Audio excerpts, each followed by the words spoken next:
Comme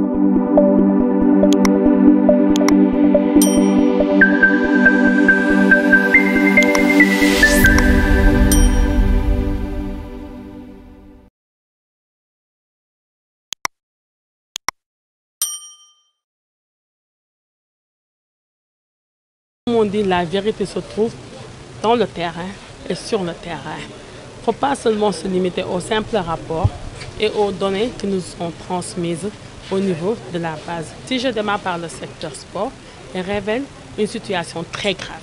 Une situation très grave en ce sens qu'il y a eu des budgets qui ont été alloués.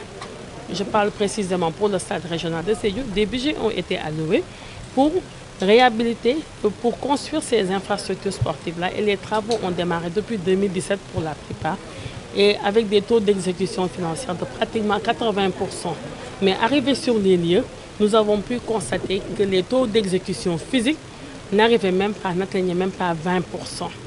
Et cela est d'autant plus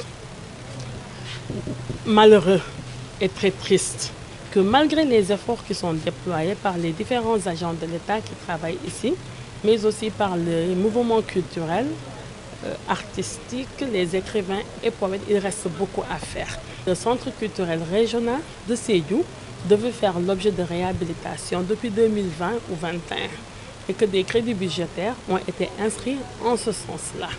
Et pourtant, c'est un centre que j'ai trouvé en état de délabrement, en état de désuétude totale, ne permettant pas d'accompagner l'éclosion artistique locale, à savoir les jeunes, mais aussi les anciens qui évoluent.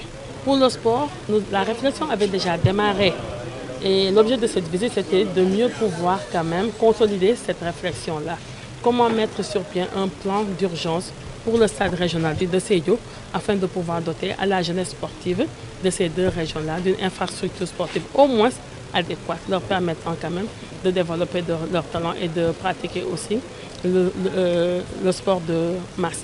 Les artistes qui évoluent dans les différentes régions souffrent d'un problème d'accompagnement et souffrent aussi d'une protection sociale. Dès notre prise de fonction, nous avons pris en main certains dossiers quand même caractérisés comme urgents, notamment le dossier concernant la protection sociale des artistes et celui concernant aussi la rémunération pour copie privée, au moins commencer par là pour permettre aux artistes culturels, aux acteurs du monde des industries créatives et culturelles de pouvoir valablement se nourrir de leur métier, de leur art, afin de pouvoir conserver leur dignité et leur discrétion.